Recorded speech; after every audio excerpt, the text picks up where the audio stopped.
Yesus. Oke ya. Betul atau tidak? Silakan.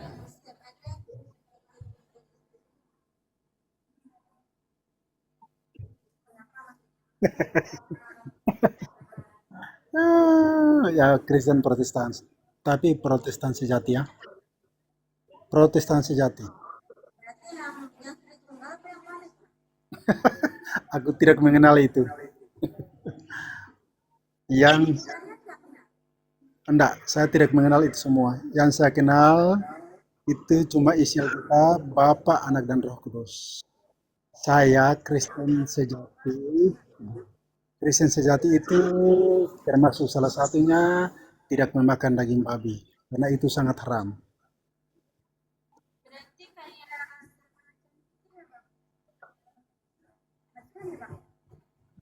Puji Tuhan. Iya, iya benar-benar.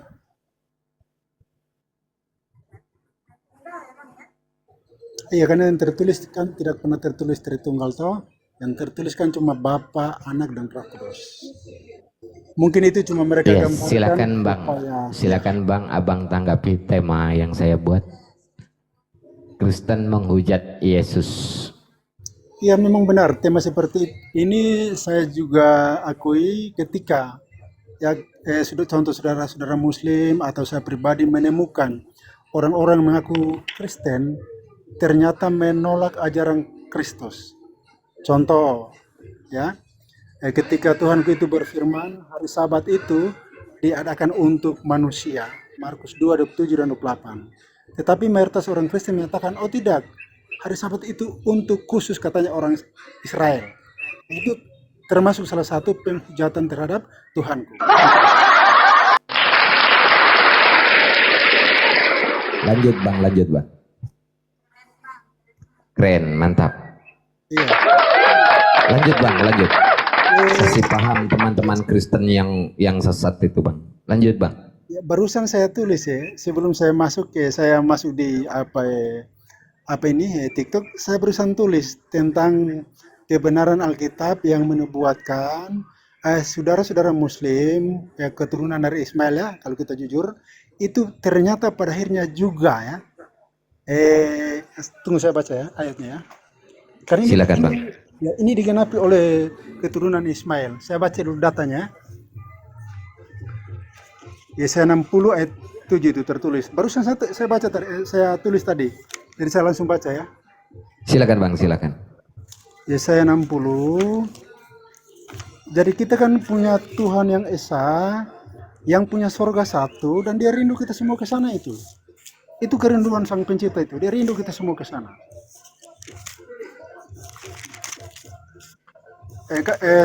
Jadi saudara-saudara masih pernah tahukah tidak anak-anak Ismail? Pernah dengar anak-anak Ismail? Salah satu coba sebutkan. Karena ini tertulis di Alkitab, tertulis jelas ya. Anak-anak Ismail. Iya baik, sebentar Bang. Saya sapa dulu yang baru bergabung ya Bang. Iya, okay. Ayah, selamat sore. Assalamualaikum kalau Islam. Selamat sore kalau non Muslim. Selamat sore. Iya, selamat sore Bang. Abang dari Kristen? Selamat sore. Iya dari Kristen. Kenapa Bang? Baik, iya. Silakan Bang. Ini Bang Sabodo ini juga Kristen Bang. Jadi statementnya Bang Sabodo itu bahwasanya iya Bang Sabado. Sabado itu. Iya Bang Sabado itu kan statementnya bahwasanya Kristen itu memang menghujat Yesus gitu. Jadi menurut Abang bagaimana? Nah silahkan nanti Abang tanggapi statementnya Bang Sabado. Silakan Bang Sabado dilanjut dulu. Silakan. Ya, saya kutip kebetulan ini saudara-saudara Muslim punya room ini ya. Kebetulan barusan sekali saya tulis ini. Saya baca nubuatan firman Tuhan yang tertulis dalam Alkitab menubuatkan termasuk ya saudara-saudara Muslim yang juga pada akhirnya akan memasuki kerjaan surga. Ini ayat Yesaya 60 ayat 6 dan 7 judulnya saja kemuliaan Sion yang akan datang. Jadi Sion ini merujuk kepada surga yang baru. Surga yang ke depan. Karena kita tahu ya anak-anak Ismail itu ada Nebayot, ya, dan ini tertulis jelas ya. Ayat 6 saya mulai baca ya. Sejumlah besar unta akan menutupi, langsung ke 7 saja. Ayat 7, Yesaya 67 ya. Segala kambing domba kedar, ya, ini kedar dan ya, akan berhimpun kepadamu. Domba-domba jantan Nebayot akan tersedia untuk ibadahmu. Semuanya akan dipersembahkan di atas mezbahku sebagai korban yang berkenan kepadaku, dan aku akan menyemarakan rumah keagunganku. Ya, jadi kalau kita cross check Kejadian pasal 16 itu kan paling kurang 12 anak-anak Ismail, termasuk Nebayot, ya, dan Kedar. Jadi ini adalah gambaran, ya, gambaran bagaimana pada akhirnya seluruh umat manusia, termasuk saudara-saudara Muslim, yang percaya kepada Sang Pencipta langit dan bumi, namanya adalah Yahweh, dan juga percaya kepada Tuhanku Yesus Mesias sebagai perantara, sebagai penembus dan penyelamat umat manusia.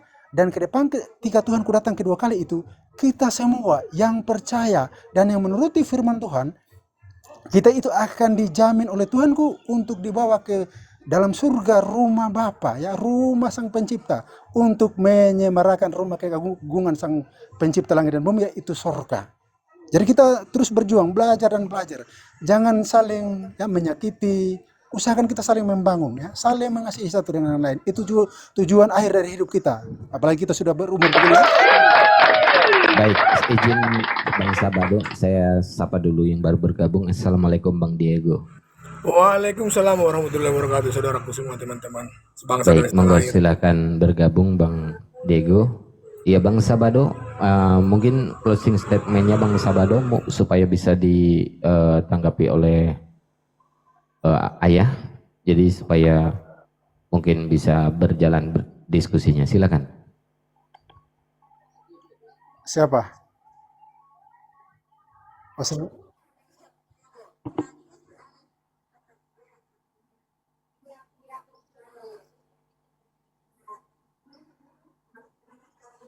Menurut Ayah itu Kristen itu menghujat Yesus atau tidak? Silakan Ayah. Kalau dia mengerti Kristen itu, dia bukan penghujat. Pertanyaan di tema saya itu kan Kristen hujat Yesus, betul atau tidak? Itu ada tanda tanya itu.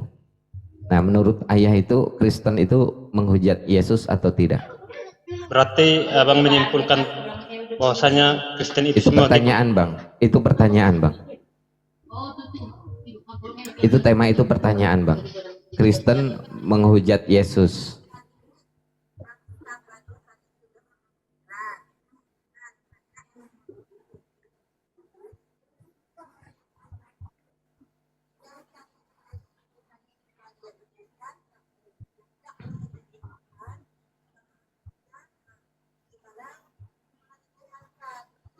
Ya. Nah, terus menurut menurut Bang Sabado tadi, salah satunya penghujatan banyak orang Kristen ini terhadap Yesus, ketika Yesus itu melarang makan babi, tapi banyak orang Kristen makan babi dan menghalalkan babi. Nah, seperti Bang Sabado ini kan mengharamkan babi. Nah, itu termasuk menghujat Yesus itu, karena perkataannya Yesus itu tidak dijalankan oleh orang Kristen kebanyakan. Jadi seperti itu Ayah. Silakan Bang Sabado. Oh, mungkin kalau abang Sabado ini kurasa apen ini ya, apen ya. Gini boleh, saudara siapa ini namanya kan, yang putih ini, saudara nama siapa ini? Ayah, namanya Ayah. Iya, gini, kalau saya kan disuruh menanggapi judul yang ada toh, terus saya punya statement pertama tadi, memang benar. Bukti bahwa mayoritas orang Kristen menghujat Yesus adalah ketika mengaku pengikut Yesus, tetapi menolak sebagian ajaran Yesus. Contoh, ketika Yesus berfirman, hari Sabat itu diadakan untuk manusia, Markus 2:27 dan 28. Toh, ternyata sebagian mayoritas orang Kristen ini menolak ajaran ini, lalu mengklaim bahwa hari Sabat itu hanya untuk orang Israel. Sehingga saya sampaikan, ini adalah bukti nyata, ya, penghujatan orang Kristen terhadap Yesus. Itu bukti nyata. Kemudian yang kedua bicara tentang haram dan halal, ya. Kita tahu bersama ketika kita cross check isi Alkitab ajaran Yesus itu, bahwa apa yang aku katakan dan kusampaikan itu bukan berasal dari diriku, melainkan apa yang aku katakan dan kusampaikan berasal daripada Dia yang mengutus aku. Siapa yang mengutus Tuhan kita? Ya, Sang Bapa di sorga. Jadi contoh bicara tentang masalah daging babi, ya. Tuhan kita itu tahu sekali, ya, bahwa ketika di perjanjian lama sudah tertulis bahwa orang-orang memakan daging babi, binatang-binatang jijik, serta tikus, mereka semuanya akan lenyap sekaligus. Demikianlah firman Tuhan. Tuhan kita itu tahu persis ketika Dia lahir di dunia, ya, hadir secara fisik di dunia. Dia tahu persis bahwa larangan dari Sang Pencipta itu kekal, sehingga Dia tidak pernah lagi mengajarkan semua contoh yang haram katanya di perjanjian lama itu menjadi halal. Tidak ada, tidak pernah Tuhan kita ajarkan seperti itu, ya. Jadi terkadang saya melihat secara pribadi, saya melihat mayoritas orang Kristen ini terkadang, yang pertama, mereka mungkin keliru menafsirkan ayat-ayat di dalam Alkitab Perjanjian Baru, ya, sehingga mengklaim bahwa contoh daging babi itu halal, tidak ada lagi yang haram, akibat dari kekeliruan menafsirkan firman Tuhan. Yang kedua, mungkin terkadang mereka sendiri secara pribadi tidak mau pusing dengan isi Alkitab, sehingga mereka selalu minta apapun yang diajarkan dari atas atau dari pimpinan mereka. Hasilnya, kata Tuhan kita, ya, mereka tersesat. Matius 24 ayat 4. Bang, Silakan ditanggapi Ayah. Boleh aku tanya dulu Bang Sabado? Silakan Ayah. Bang Sabado, menurut Abang sendiri, dalam pola pikir Abang sendiri setelah membaca Alkitab itu, bahwasannya kalau Yesus itu sekedar nabi atau gimana? Atau Tuhan atau Allah, gimana di dalam kepercayaan Abang sendiri itu? Oke, ya, jadi secara pribadi saya sangat percaya, sangat mengakui bahwa Yehoshua HaMasyiah itu adalah Tuhanku, penebusku, dan juru selamat pribadiku yang sangat-sangat maha baik. Sangat mengasihi. Kasihnya itu saya secara pribadi tidak mampu saya uraikan secara dengan kata-kata. Luar biasa. Sangat mengasihi kita semua. Bukan cuma kita orang Kristen, tetapi seluruh penduduk dunia, termasuk saudara-saudara Muslimku yang di Rom ini. Sehingga dengan kasihnya itu, Dia membuktikan kasihnya itu, Dia mengorbankan. Bayangkan dari sorga turun ke dunia, merendahkan diri seperti seorang hamba, dicaci, diludahi, dimaki, diolok, dihujat, bahkan pada akhirnya ditikam, ya, di lambung sampai mati. Ini adalah bentuk kasih Tuhan kita terhadap seluruh umat manusia. Kalau kita baca nubuatan tentang kematian Tuhan kita itu kan tertulis dalam Yesaya 53, ya, bahwa ternyata Dia tertikam oleh karena pemberontakan kita. Ganjaran yang mendatangkan keselamatan bagi diri kita ditimpakan kepada Dia, dan oleh bilur-bilurnya kita menjadi sembuh alias pada akhirnya selamat. Tuhan kita itu sangat maha baik. Jadi ketika kita mengaku mengasihi Dia, Yohanes 14 ayat 15, Tuhan kita berfirman, jikalau kamu sungguh-sungguh mengasihi aku, kamu akan menuruti seluruh perintah-perintahku. Ayat 21 dan sampai 24, jika seorang tidak mengasihi aku, ia tidak akan menuruti firmanku. Jadi dengan demikian cross check langsung dengan 1 Yohanes 2 ayat 3 sampai 6. Inilah tandanya bahwa kita itu mengasihi Tuhan, yaitu jikalau kita menuruti perintah-perintahnya. Ayat 3 sampai 4, barang siapa mengatakan ia mengasihi aku tetapi tidak menuruti perintahku, ia hanyalah seorang pendusta, dan di dalam orang itu tidak ada kebenaran. Jadi Tuhan mau ketika kita mengasihi Dia, kewajiban kita percaya firman-Nya dan menurutinya. Karena yang dibutuhkan oleh Tuhan kita bukan sekedar ngomong doang, bukan sekedar iman doang. Yang Tuhan butuhkan adalah buah dari iman kita kepada Tuhan kita adalah penurutan terhadap firman-Nya. Ingat, Tuhan sangat mengasihi kamu, saudara. Saya lupa ini. Kita semua, Dia sangat mengasihi kita semua. Karena ke depan, Ayah. Ayah, Namanya Ayah itu. Ya. Termasuk ya saudara-saudaraku yang di Muslim ini, di Rum ini. Yang ke depan, ya, terjadinya hari kiamat, yang datang itu bukan oknum yang lain, bukan sang bapa, bukan Abraham, bukan Adam, atau contoh bukan saudara-saudara Nabi dan saudara kita yang Muslim, bukan. Ke depan yang datang itu adalah Tuhanku Yehoshua Mashiach. Kedatangan yang kedua, dia telah ajarkan sebelumnya. Tujuan kedatangan yang kedua kali tertulis di dalam Yohanes pasal 1-4. Janganlah gelisah hatimu. Percayalah kepadaku, percayalah kepada Bapa di surga, percayalah juga kepadaku. Di rumah Bapakku banyak tempat tinggal, dan aku akan pergi ke situ untuk menyediakan mungkin tempat. Jangan terlalu panjang dulu Bang Sabado. Takutnya nanti Ayah mau nanggapinya bingung. Ya, jadi step by step dulu. Silakan Ayah, mungkin bisa ditanggapi dulu. Silakan. Bang, siap Bang. Jadi mungkin kalau Bang Sabado ini saya kenali suaranya ini kayaknya ini pendeta apa ini. Jadi gini Bang. Tidak. Jadi ini tuh, saya ini seorang petani. Barusan saya pulang dari kebun ini. Barusan. Ada kalau mantap. Iya, udah apa? Lanjut Ayah, lanjut. Jadi gini Bang. Jadi gimana menurut Abang itu tentang di waktu Yesus itu melakukan penyembuhan yang buta itu jadi melihat pas di hari Sabat? Gimana tanggapanmu itu? Oh iya ya. Pas hari Sabat itu. Iya. Iya. Oke. Jadi penyembuhan di situ dia sudah melanggar itu. Ayo, gimana tanggapanmu lagi? Oke ya. Jadi penyembuhan pada hari Sabat, pemetikan gandum pada hari Sabat, oke? Dan hal-hal yang baik yang dilakukan oleh Tuhan kita pada hari Sabat itu, kalau kita baca Matius pasal 12 ayat 12, ternyata menurut itu kan membuat orang Yahudi marah kan kalau kita baca ayat itu, tetapi di ayat 12 itu Tuhan kita jelaskan. Jadi boleh berbuat baik pada hari Sabat. Boleh berbuat baik. Yang Tuhan larang itu, janganlah kamu melakukan pekerjaanmu pada hari Sabatku. Pekerjaan apa yang Tuhan larang? Kita contoh mencari cuan demi kepentingan pribadi kita. Itu yang Tuhan larang. Yang Tuhan izinkan di hari Sabat kita lakukan. Kita boleh membantu orang lain dalam kesusahan. Contoh, kita boleh mengunjungi orang sakit di rumah sakit atau di rumah mereka. Kita boleh mengunjungi orang-orang dalam penjara. Kita harus kunjungi di hari Sabat. Setelah biasa kami beribadah, jam 1, jam 2 itu sudah selesai makan. Selesai ibadah dan sudah selesai makan. Kami itu pergi kemana-mana, kami lihat siapapun yang membutuhkan, ya kami ya. Contoh orang dalam kelemahan rohani kami doakan.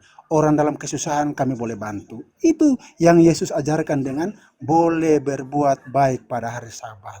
Ya. Jadi tidak melanggar yang hal-hal yang berbuat baik demi kepentingan orang lain yang membutuhkan pertolongan. Tidak melanggar kekudusan hari Sabat. Ya silakan ditanggapi. Itu kan sudah melanggar hukum Musa itu kan sudah melanggar dia di situ karena dia melakukan penyembuhan di hari Sabat. Coba gimana itu? Oke, saya ulang berarti ya. Saya rangkumkan segala macam perbuatan baik. Assalamualaikum. Waalaikumsalam. Iya, silakan lanjut Bang Sabado. Jadi segala macam perbuatan hal-hal yang baik demi membantu orang sakit dan seterusnya. Itu yang disebut dengan perbuatan kebajikan.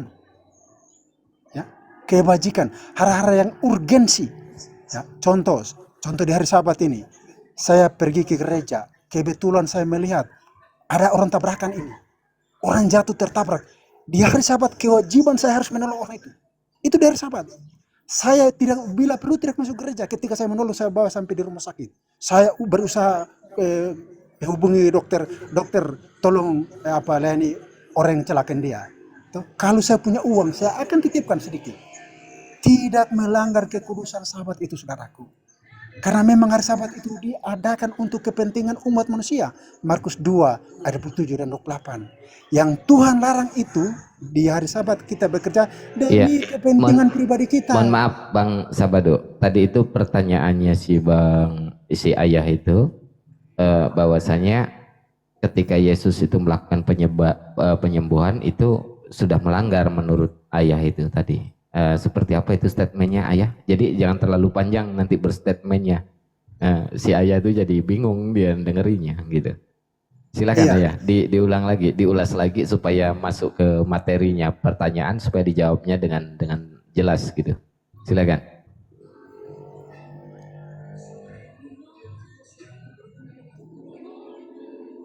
Ya, jadi saya langsung jawab ya. Jadi Ya silakan. intinya ketika Tuhan kami melakukan penyembuhan pada hari Sabat, itu tidak melanggar kekudusan Sabat. Karena dia membantu orang yang sakit, atau dia menyembuhkan orang yang sakit, atau dia membangkitkan orang yang mati. Hal-hal yang demikian itu baik di mata Sang Bapa. Sehingga Matius 12 ayat 12 itu Tuhanku itu berfirman, jadi boleh berbuat baik pada hari Sabat. Nah, Baca jadi gimana Bang Ayah? Menurut Bang Sabado itu tidak melanggar. Silakan.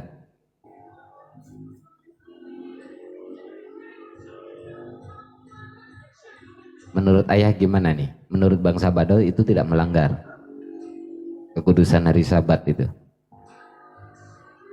dengan penyembuhan tersebut. Menurut Ayah gimana?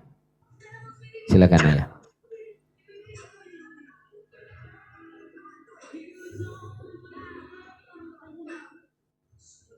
Ayah, gimana nih? Kok enggak? Ini. Ya silakan Ayah. Jawabannya kurang relevan aja. Oh iya, iya nggak apa-apa. Kalau menurut Kalau Ayah itu sesuai kurang dengan relevan, itu maunya seperti apa dan bagaimana gitu loh. Nah, coba Ayah tunjukkan di situ bahwasanya ketika memang apa yang menjadi jawabannya Bang Sabado itu ternyata tidak relevan dengan apa gitu. Betul, ya. Iya. Nah, itulah yang namanya pemahaman seperti itu nggak masalah sih. Yang penting ya tujuannya bahwasanya Yesus itu juru selamat itu aja. Ya, artinya Bang Sabado dengan Bang Ayah ini sepakat bahwasanya Yesus itu dihujat oleh orang Kristen gitu ya? Enggak, kalau aku nggak sepakat. Oh, baik. Ketika kita itu sebagai manusia, ya kita sebagai manusia, ini untuk Ayah ya. Tapi sebelum itu izin saya sapa dulu yang baru bergabung, Abang Lelaki Panggilan. Selamat sore, assalamualaikum kalau Islam. Assalamualaikum warahmatullahi wabarakatuh. Lanjut. Waalaikumsalam warahmatullahi wabarakatuh. Kenapa Bang? Kena Bennett juga? Bang Lelaki. Aman. Oh aman. Kok ganti akun? Aman. Saya Lanjut. udah habis 4 Dia ini. mau itu tuh namanya begitu supaya mau dipanggil terus Daeng. Nah itu. Bisa aja. Kalau nama boleh ganti, kalau suara itu tidak bisa bohong dari saya masalahnya. Memang benar kan lelaki panggilan mau dipanggil terus Daeng. Nah itulah. Ya, makanya Izin dulu bang semuanya teman-teman. Oke. Sholat asar dulu bang. Mohon maaf semua bang ya. Aku Wes, sholat Bang asar Diego, dulu, Bang siap. Diego. Bang Diego. Iya. Aduh, mana? Saya belum duduk langsung mau turun pula di Bang Diego ini. Kebetulan udah telat ini asar Tahu. udah telat ini bang ini. Parkun aja, nggak usah turun, Iya, parkun siap. aja. Oke. Heeh. Biar Iya, naik iya. nanti hotel teman-teman kita di bawah. Oh, udah tenang, ini di atas kan sudah Oke, ada siap, dua siap, ini siap. teman-teman dari Kristen. Siap. Oke. Iya, menurut Bang Ayah ini bahwasannya Kristen itu tidak menghujat Yesus, tapi menurut Bang Sabado itu tadi itu sudah ditunjukkan datanya ya bahwasanya Kristen ini menghujat Yesus. Lalu bagaimana nih pemahaman tentang dua keyakinan ini, yang satu mengakui Yesus itu dihujat, yang satu tidak mengakui kalau Yesus dihujat. Jadi menurut Ayah gimana pandangannya? Kalau menurut aku ya, kalau memang dari segi posisi seperti itu, pola pikir kelahiran Tuhan Yesus itu, saya rasa bisa dikatakan itu gagal itu. Karena kedatangan Tuhan Yesus itu menyelamatkan. Karena dari segi tentang bagian makanan itu, apa yang kau makan itu takkan ada lagi artinya. Tapi apa yang keluar, itu yang akan jadi haram. Itu yang akan menjadi membuat sakit hati orang. Contoh ya, kalau tentang daging babi ya, contoh, seandainya lah abang ini ada keluarganya Kristen contohnya ya, yang beragama si B entah gimana. Jadi dia lebih baik enggak menjauh dari keluarganya ini cuma gara-gara makanan. Di situ halnya. Itu pasti banyak-banyak yang terjadi itu. Di waktu kalau aku pun kan ada keluarga aku contohnya udah jadi Islam sekarang, tapi gara-gara makanan itu kami menjauh ke keluargaan itu. Jadi nggak lengkap ajaran Yesus itu di situ. Ajaran Yesus itu di situ bukan bagian tentang makanan lagi, tentang perilaku kita.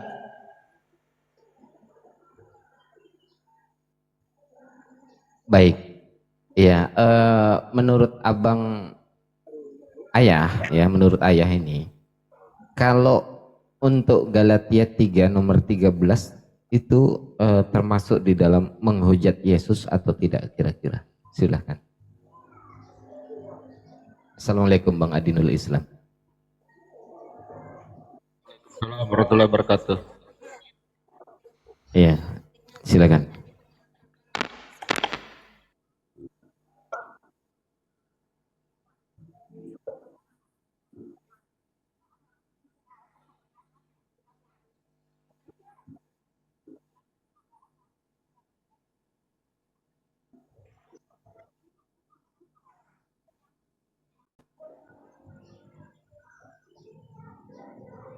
Di mana ajaran yang nggak lengkap? Yang nggak lengkap itu kakak itu membaca ayat itu sepotong-sepotong, itulah nggak lengkap kak.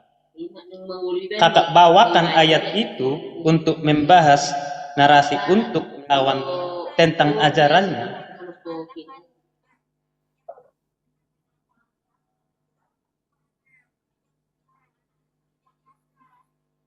Ya, kalau kakak ngomong itu, kakak Meong ngomong gitu, nggak masalah. Akan tetapi bernarasi dari sesama kami Kristen, itu masalah. Karena apa? Kita ini dua pohon. Karena kita seberangan di situ.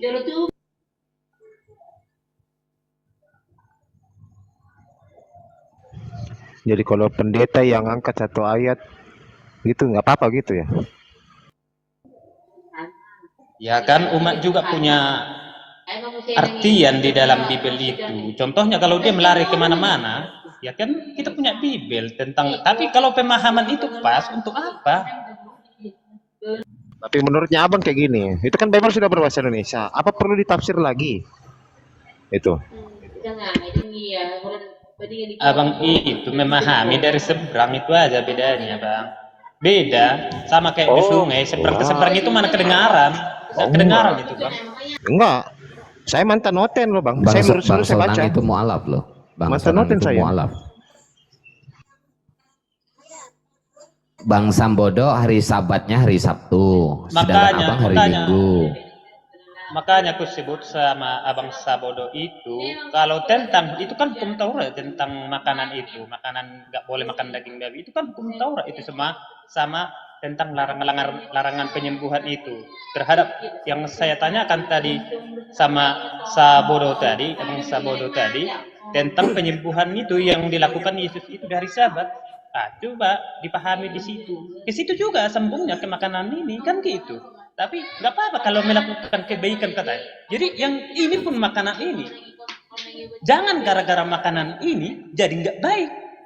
Ini satu keyakinan loh Bang. Bang Sabodo dengan ayah itu kan satu keyakinan, sama-sama Kristen, ya kan? Beda juga.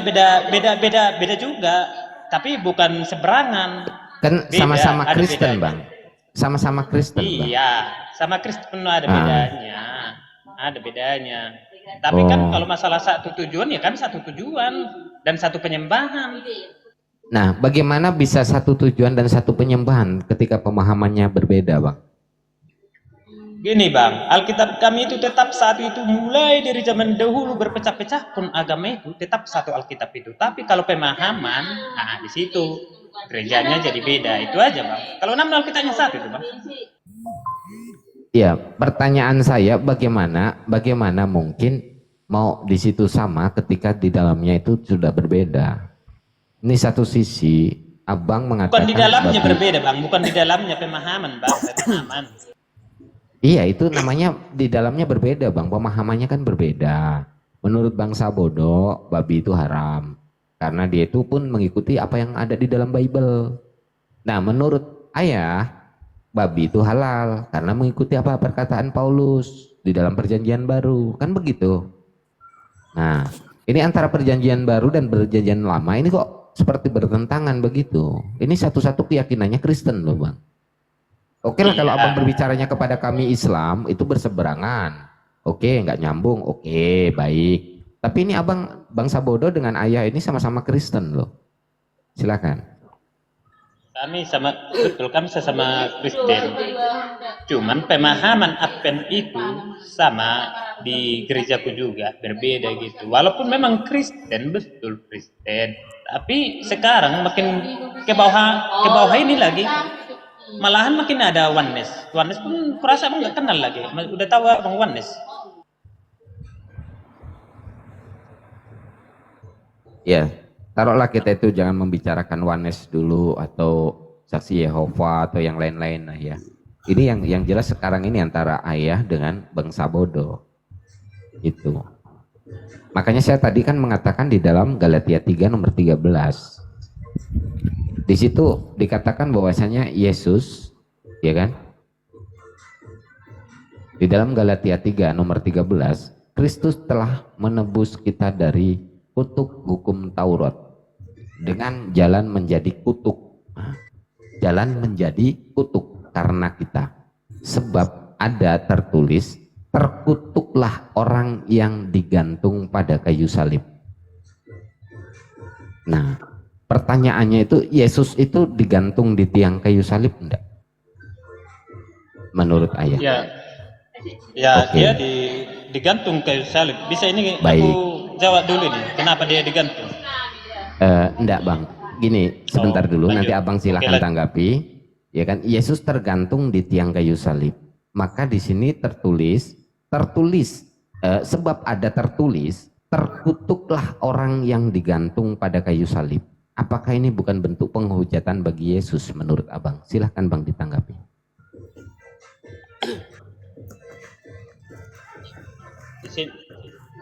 Di sini bang, pemahaman tentang terkutuk itu, setiap orang yang bersalah, orang yang berdosa atau melakukan kejahatan akan disalibkan. Itulah pemahaman tentang disebut itu terkutuk zaman dahulu.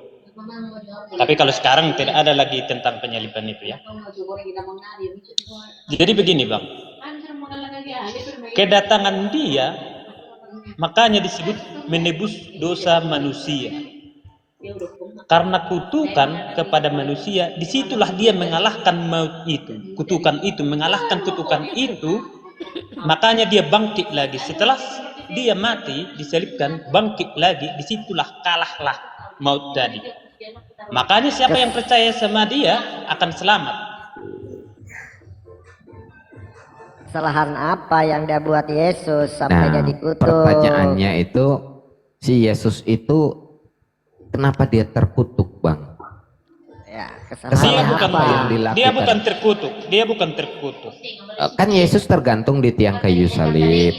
Dia Ya kan? mengalahkan kutukan. Beda. Sebentar, Dikutuk, Bang. mengalahkan kutukan. Jadi bang, kan Yesus Kalau yang tergantung di tiang. dikutuk itu dia mati selamanya. Pahami Bang. dulu ya. Setiap yang disalib itu tidak ada yang bangkit. Sebentar Tapi bang. kebangkitan dia, atas kebangkitan dia, makanya maut itu Terlepas bang, ayah, terlepas daripada dia itu mati, bangkit atau tidak, di situ jelas Yesus tergantung di tiang kayu salib, ya kan? Nah, ketika Yesus tergantung di tiang kayu salib, maka di sini tertulislah, ya, sebab ada tertulis, terkutuklah orang yang digantung pada kayu salib. Nah, Yesus kan tergantung di tiang kayu salib nih, ya kan? Nah, jadi Yesus kenapa ini terkutuk? Dosa apa yang dilakukan oleh Yesus kira-kira sehingganya dia itu harus terkutuk dan tergantung di tiang kayu salib? Silakan ayah. Assalamualaikum Bang Kristal. siap. Kalau dia tujuan dia disalibkan sudah memutuskan tentang apa dosa-dosa manusia. Tunggu dulu, ku cari ayatnya. Ada ayatnya. Silakan Bang, silakan. Assalamualaikum warahmatullahi wabarakatuh. Waalaikumsalam warahmatullahi wabarakatuh. Cinta selawat. Waalaikumsalam warahmatullahi wabarakatuh. Silakan lanjut teman-teman, saya nyimak. Tapi Baik. ini pembahasan ini tentang penyaliban ini. Agak santai ini. Santai dan menegangkan. Dari tadi udah habis akun 4 ini ngegas terus Bang Raja Sonang. Nah, ini kita Sabar. Mohon maaf ya Sabodo. Memang satu kekristenan, tapi kok cara baiknya dia kabur? ayah itu kan satu akidah, satu Kristen gitu loh. Nah, ini kan berbeda di dalamnya.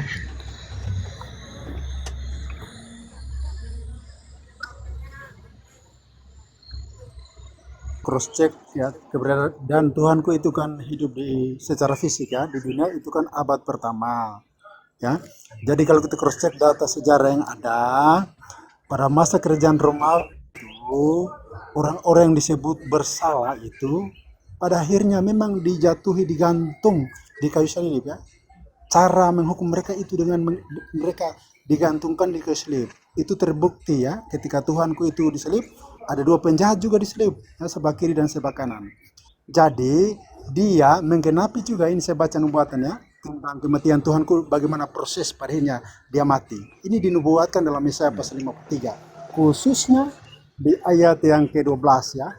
Jadi Tuhanku yang tidak punya dosa itu disejajarkan ya, diperhitungkan, ia terhitung di antara pemberontak-pemberontak. Sekalipun ia menanggung dosa banyak orang dan berdoa untuk pemberontak-pemberontak. Ya, jadi secara manusia, ya oleh vonis ya, tua-tua Yahudi ya, mahkamah agama Yahudi, bahwa katanya dia bersalah, walaupun Pilatus dan Barabas itu tidak menemukan kesalahannya. Oke, jadi pada akhirnya dia disejajarkan seperti orang-orang yang jahat pada waktu itu. Ya, jadi orang-orang jahat pada waktu itu oleh ya orang-orang pada waktu itu ketika mereka dijatuhi hukuman mati, mereka menyebutkan mereka itu orang-orang terkutuk.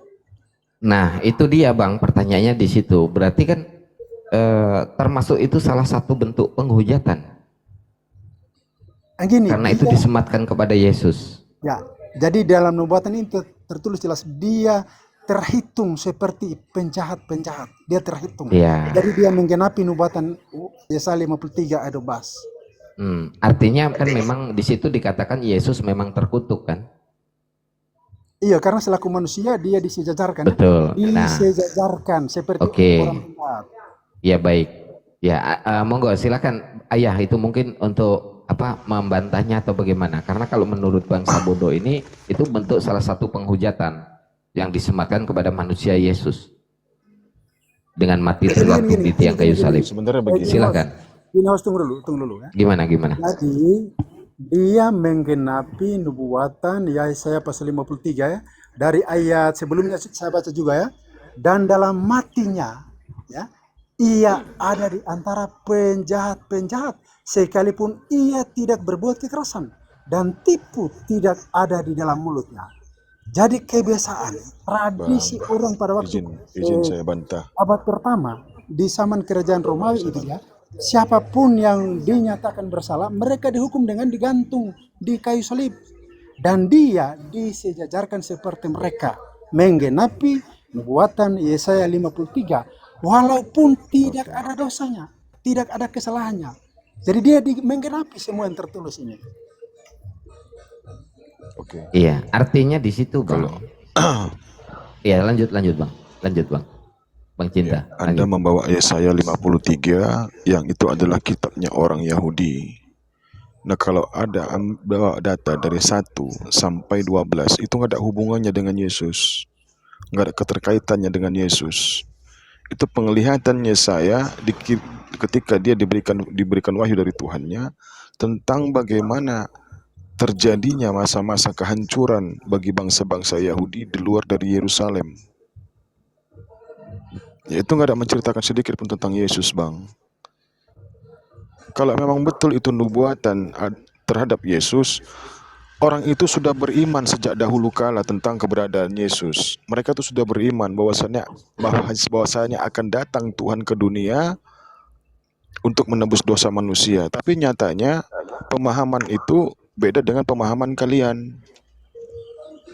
Itu satu. Itu beda itu Bang. Bukan tentu Yesus. Jadi jawabannya itu yang sebenarnya adalah ketika orang-orang Yahudi di masa-masa pembuangan mereka, keluar mereka dari tanah kelahiran mereka, mereka tuh dihinakan, dinistakan, Bang. Ya, bahkan mereka itu dibunuh oleh orang-orang yang tidak bertanggung jawab. Anda pernah dengar nggak cerita Hitler yang membunuh orang Yahudi? Saya rasa Anda pernah mendengar. Apalagi waktu ketika mereka berada di Inggris, Pangeran Charles itu kan membunuh atau mengusir mereka dari tanah mereka. Itu, Bang. Itu nggak ada hubungannya dengan Yesaya 53 tentang kematian Yesus. Itu hanya dicocok-cocok logikan. Kalau memang betul dah Yesus itu adalah nubuatan dari Yesaya 53, tentu secara akal logika kita, akal sehat kita, Yerusalem itu menjadi kandangnya Kristen. Satu poin. Ya, mereka sudah beriman kepada Yesaya, Bang. Mereka sudah beriman kepada Yesaya. Jadi keterkaitan tentang kematian Yesus di tiang salib itu bukanlah keinginan Tuhan, Bang. Bukanlah kehendak Bapa yang di surga yang mengutus Yesus. Kalau kita buka data Yesaya, Yohanes ya, di zaman Yesus, Yohanes 8 nomor 37 sampai 44, saya bacakan ini. Kita kupas satu-satu ayatnya. Aku tahu bahwa kamu Host usul dulu ya. Terlalu panjang boleh saya kan saya sudah tangkap poinnya, boleh saya tanggapi dulu karena ini penting sekali. Oh, oke. boleh Oke, boleh. silakan, Bang. Sebelum Iya, silakan. saudara Ohia nanti kita sambung ke lebih panjang ya. Tapi kita Oke. ya kita tanggapi satu persatu dulu ya. Silakan, Tentang Bang Sabodo. Jadi kita santai-santai ya. Benarkah ini merujuk kepada satu bangsa Israel atau merujuk kepada satu oknum Sang Mesias? Ya. Kalau satu oknum Sang Mesias memang jelas karena ini tertulis tentang kata iya. Kata iya ya, merujuk kepada satu orang. Jadi saya baca dari ayat 2 sampai selesai supaya kita akan melihat sendiri benarkah ini tertuju kepada Tuhanku atau kepada orang Israel. Jelas terperinci panjang lebar secara terperinci. Saya baca dari ayat 2. Sebagai taruh ia tumbuh di hadapannya, ya, di hadapan Tuhan. Dan sebagai tunas dari tanah kering, ia tidak tampan dan semaraknya pun tidak ada sehingga kita memandang dia, dan rupa pun tidak sehingga kita menginginkannya. Ia dihina dan dihindari orang. Ya, iya ya. Sebetulnya mohon izin Bang Sabado. Sebentar, dulu, Bang saya baca Sabado. dulu, selesai dulu. Pembahasannya itu sebetulnya bukan itu tadi. Sebetulnya pembahasannya itu bukan masalah itu. Bukan masalah itu penggenapan nubuat atau tidaknya. Pembahasannya itu Galatia 3 nomor 13 tentang Yesus itu disalib di tiang kayu salib. Ya, dan di situ dikatakan sebab ada tertulis, terkutuklah orang yang tergantung di tiang kayu salib. Apakah Bang Sabodo sepakat mengatakan bahwasanya Galatia 3 nomor 13 itu bahwasanya Yesus disebut terkutuk? Oke, jadi menjawab pertanyaan itu kan kita harus lari ke nubuatan dulu. Oke? Tidak, pertanyaan saya apakah betul itu Yesus terkutuk? Iya, oke. Jadi saya tadi pertama kan sudah saya menjelaskan tentang dia disamakan dengan orang-orang pemberontak. Oke? Orang-orang pemberontak pada waktu di zaman kerajaan Romawi itu dulu ya. Di zaman kerajaan Romawi ketika mereka didapati bersalah, hukuman mereka itu disalib. Nah, artinya orang-orang melihat hal artinya yang terkutuk ketika itu, Yesus yang terkutuk itu artinya ketika Yesus tergantung di tiang kayu salib, berarti benarlah di situ bahwasanya Yesus itu terkutuk.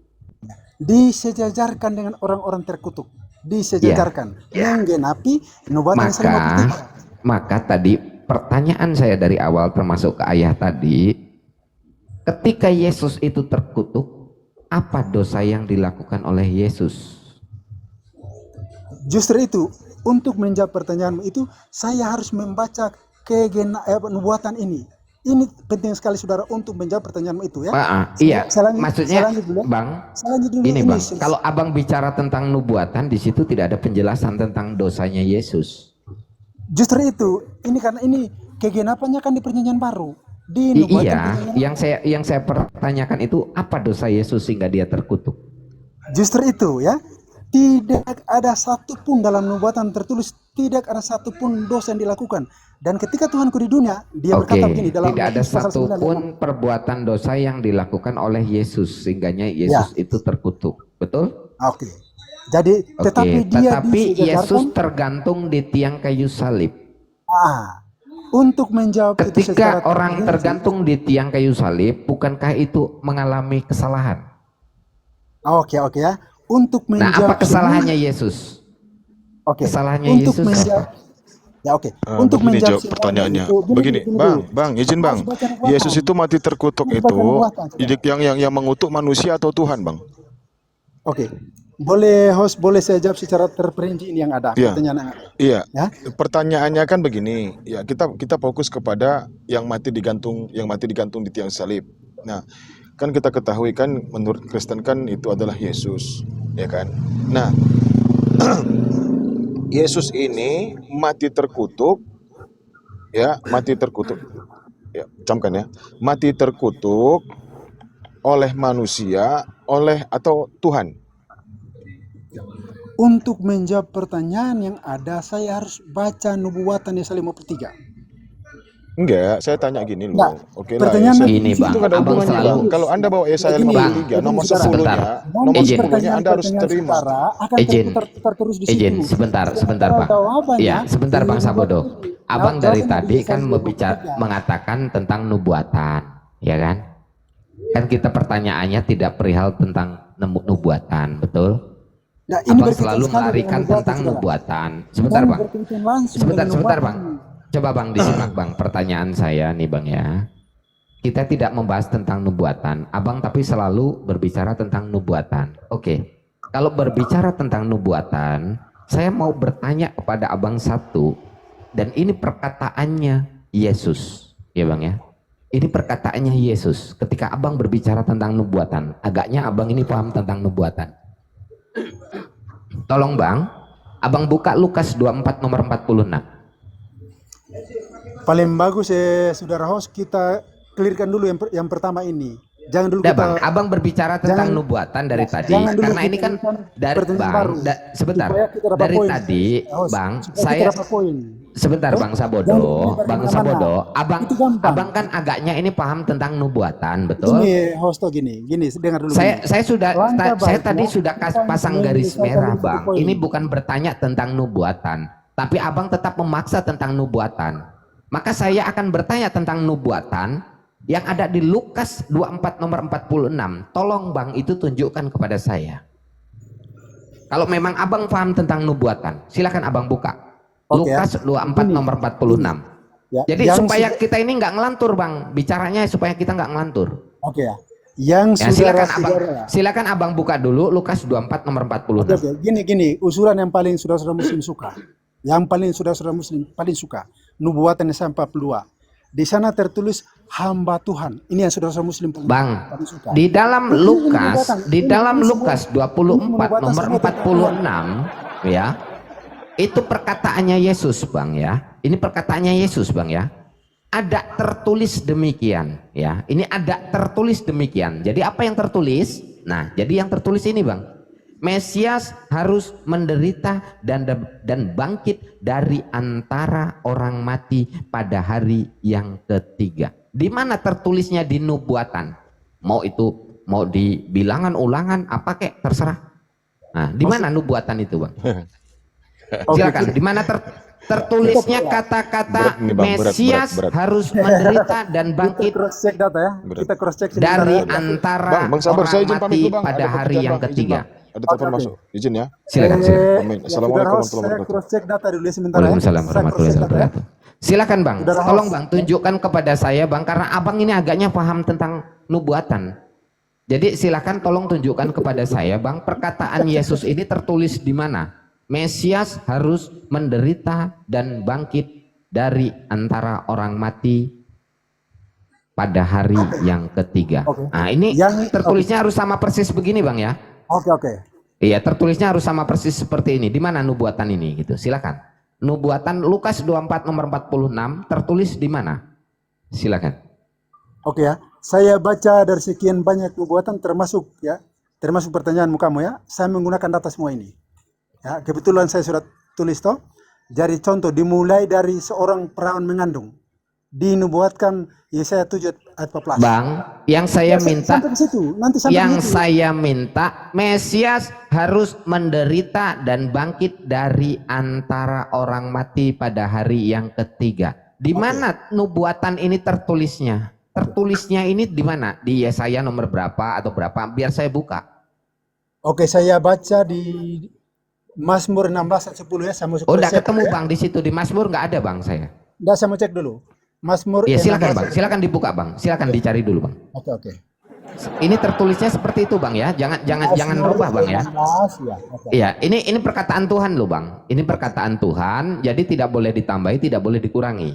Oke. Tertulisnya Mesias harus menderita dan bangkit Mazmur dari antara orang mati pada hari yang ketiga. Nah, silakan. Tertulisnya di mana kata-kata Ya, itu? saya cross check ya, saya cross check dulu. Mazmur 16. Assalamualaikum warahmatullahi wabarakatuh, Bang Saber. Waalaikumsalam warahmatullahi taala wabarakatuh, Bang Akal Waras. Ya, monggo silakan bergabung, Abang Dah. Ini akal waras ini akun PST ini. Siap lah tenang. Paham. Itu Assalamualaikum, Bang Robert. si Martin itu ngapain jadi berhala dia di atas itu? Waalaikumsalam warahmatullahi. Lanjut. Oke Martin, ngapain kau berhala di atas itu Martin?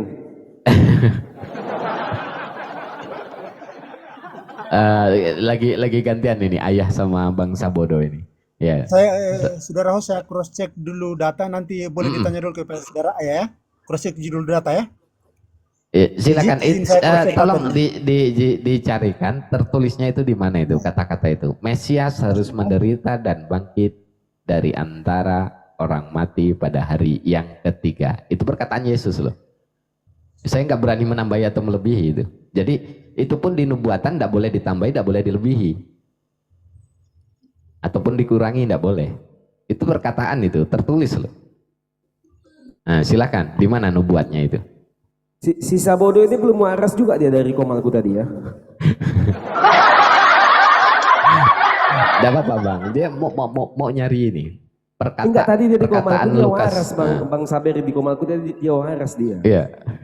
Kok di sini bertambah lagi? Coba kita ini dulu. Kita review dulu ini. Iya. Jadi di mana ini tertulisnya ini? Nah, karena ini perkataannya Yesus loh. Nggak boleh ini diingkari, nggak boleh ini. Nah, masalahnya saya baca Bible dari tahun 95 nggak ketemu kata-kata ini di nubuat.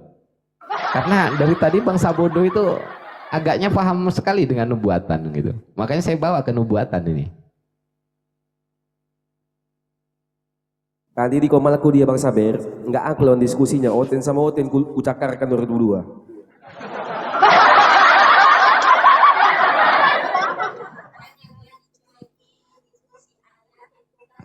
Iya, ayah mungkin bisa membantu ayah.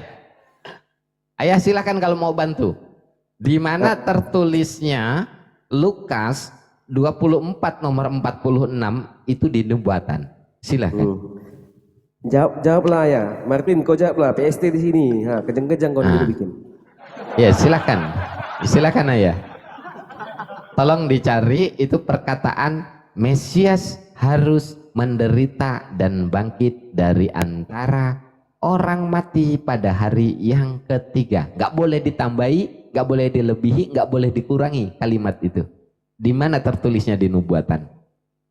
Sebab itu nubuat itu perkataannya Yesus itu. Karena ada kata-kata sebelumnya ada tertulis demikian. Nah, berarti kan tertulis seperti itu. Nah, jadi tidak boleh ditambahi, tidak boleh dikurangi. Iya, coba Nah, cari silakan. Martin. Coba percaya Nah, kok nggak ayo, bisa silakan. kok nggak bisa tanya PST tahu di mana itu.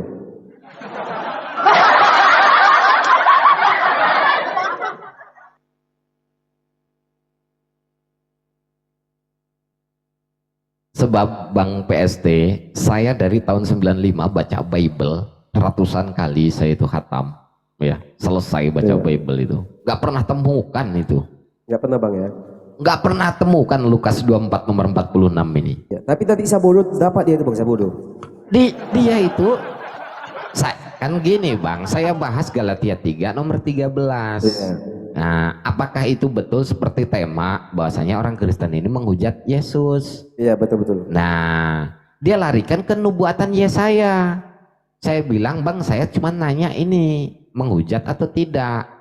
Tetap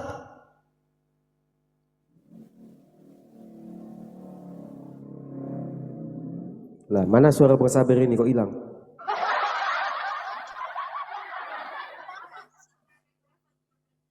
Songkat haput. ya. Jadi bangsa bodoh ini maksa mau baca nubuat aja. Nah, ya sudah, kalau memang mau baca nubuat, tolong carikan. Ini Lukas 24 nomor 46 tertulisnya di mana di nubuatan. Kalau memang benar-benar paham nubuatan. Karena saya belum pernah temukan itu. Ini jadi PR saya ini. Iya. Si Sabodo ini Iya. tadi dia naik Komalaku hampir 1 jam, dia udah waras. Tiba-tiba tembak Bang Saber lagi, pulang lagi di Markus 3:21 ya.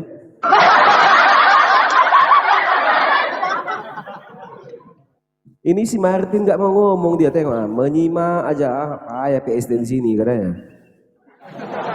Ayo ayah, minta tolong dibantu itu Bang Sabodo, dibantu ayah.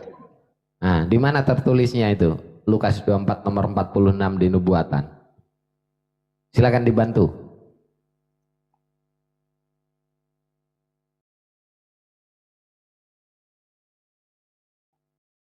Abang bacakan. Ya, Wahyu 1 ayat 8. Samakah yang tertulis seperti Lukas 24 nomor 46? Enggak itu bang. Sama bang, coba bacakan aja dulu bang, bacakan. Bang, Wahyu itu bang. Bentar bang dulu bang. Wahyu itu bukan perjanjian lama bang. Dinubuatkan ini dalam bentuk perjanjian lama gitu loh. Biar abang mengetahui itu gitu loh. Kan Yang kita namanya cantikan jadi yang nubuat. baru, apa susahnya? Iya, Kita buat yang baru Bang, sekarang, ayo. gini bang, yang namanya nubuatan itu perjanjian lama bang. Mana ada nubuatan perjanjian baru? Abang ini ngadi-ngadi. Apa susahnya yang lama jadi baru? Aduh, bikin aja yang ada baru. lain Dia abang. Martin ya, kita bacakan, Bang, kita bacakan. yang namanya nubuatan itu di perjanjian lama bang. Mana ada nubuatan itu perjanjian baru? Abang ngadi-ngadi ya. Bang Saber, kita bacakan Bang Saber. Wahyu 1 nomor 8 katanya ya. Iya. Aku adalah Alfa dan Omega. Nah, Firman di mana Tuhan itu Allah tertulisnya yang itu? ada, yang sudah, yang akan datang, yang maha kuasa. Berarti Allah kau yang di Isa di Mesias ini. Pertanyaannya. Nah kan sebentar. dia sendiri yang ngomong kan? Ayah. Pertanyaannya di sini, ini kata-katanya Yesus lo ya. Ini kalimatnya Yesus. Ada tertulis demikian. Nah, tertulisnya apa itu?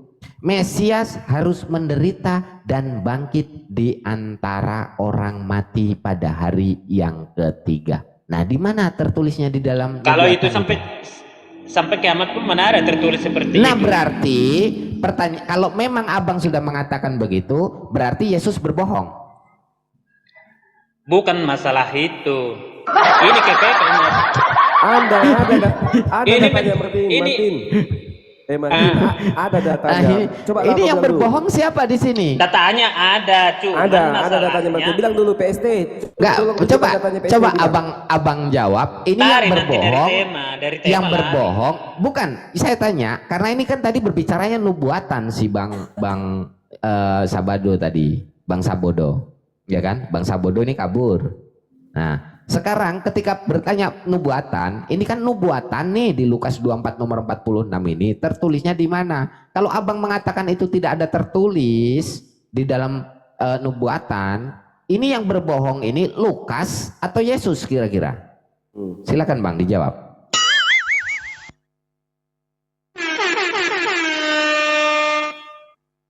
Yang pembohong ini Yesus atau Lukas? Silakan Bang. Masalahnya yang tertulis itu ada yang abang tambah-tambahi, ujung-ujungnya ikut juga nanti abang yang bikin Tidak buat ada itu. saya nambahi Bang. Tidak ada saya nambahi atau ngurangi Bang. Silakan abang buka aja Lukas 24 nomor 26. Silakan abang buka ya. Lukas 24 nomor 46. Nah, itu tertulisnya itu. Nah, di mana tertulisnya itu yang seperti di Lukas 24 nomor 26 26 itu? Di mana tertulisnya itu? Kalau memang itu tidak ada, itu yang berbohong Yesus atau Lukas? Silakan Bang. Abang tadi mengatakan itu tidak ada tertulis. Nah, berarti itu yang berbohong Yesus atau Lukas, Bang? Karena yang menulis Injil Lukas itu Lukas, ya kan? Nah, itu katanya perkataan Yesus. Berarti itu enggak Lukas ada dan situ Yesus yang berbohong atau bagaimana? Silakan. enggak ada situ yang berbohong, Bang. Pemahaman Abang aja yang enggak pas. Sama kayak aku sama Abang Kalau tadi di situ tuh. Dia tidak kan berbohong, pemahamannya beda. kalau itu tidak, Bang, kalau itu tidak berbohong, tidak ada kebohongan di situ, di mana tertulisnya, Bang? Tolong tunjukkan kepada saya. Kalau tidak ada kebohongan di situ, di mana tertulisnya ayat tersebut di dalam nubuatan? Kalau itu sampai tidak ada, berarti Lukas dan Yesus itu pembohong. Silakan. Jangan sampai tidak ada, Bang. Itu perkataan Tuhan loh, Bang. Ada, Bang. Nanti ku Iya, DM. silakan, Bang. Di mana, Bang, datanya? Kalau Nanti memang ku ada, DM di mana secara datanya? pribadi, Bang. Secara pribadi.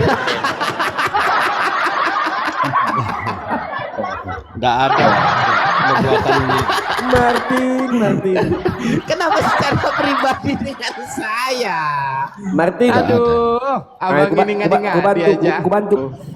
Nggak Kayaknya ada. si Martin boleh ini boleh mau saya mengimani Alexander ini. boleh saya jelaskan dikit ini kepada si ayah ini. Silakan, silakan. Oke. Bang Nubuatan Jumadi, di dalam selamat sore Bang Jumadi. Ya, silakan Bang Robert. Oke. Lanjut. Nubuatan dalam Yesaya tentang Mesias yang mati bangkit itu tidak ada, Bang. Itu yang ada di Perjanjian Baru, dan itu berupa bukan penggenapan ya, tapi statement si penulis atau Lukas. Tapi kalau dalam Yesaya Mesias harus menderita ada, tapi kalau bangkit tidak ada. Gitu loh. Jadi Lukas ini bukan menuliskan penggenapannya, tapi mengutarakan statementnya atau apa namanya, menurut dia saja, Bang, seperti itu. Jadi tidak ada nubuatan yang tentang Mesias harus mati dan bangkit, itu tidak ada. Teologinya seperti itu, gitu loh. Nah, artinya itu yang berbohong itu Lukas dengan Yesus atau bagaimana? Oh, yang jelas itu adalah yang berbohong menurut Lukas 1 ayat 1 sampai 3. Lukas cuman melakukan penelitian dan Nah, membukukannya. Nah, itu, Bang. Oh gitu ya Bang, penelitian Bang ya. Nah, itu dia. Coba ayah, ayo coba. Gimana itu? Ayo. Jangan ngajak saya janjian nggak lucu Masa di Komal ngajak saya janjian pribadi, gimana sih ceritanya? Promosi rupanya, promosi mau menikah.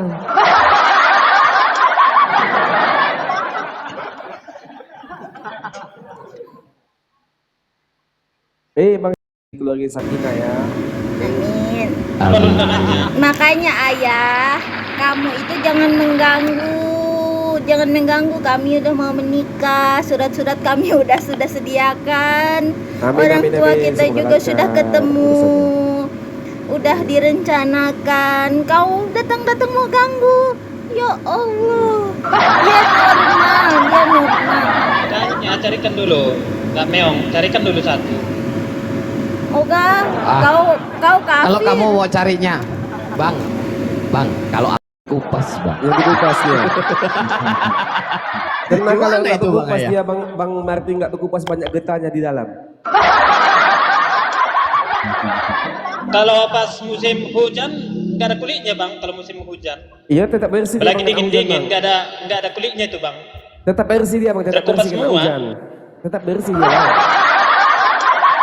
Coba punya abang bikin kena hujan, tetap dia ada itu getahnya Bang di dalam itu. Kayak punya si Jumaidi ini, banyak getahnya itu.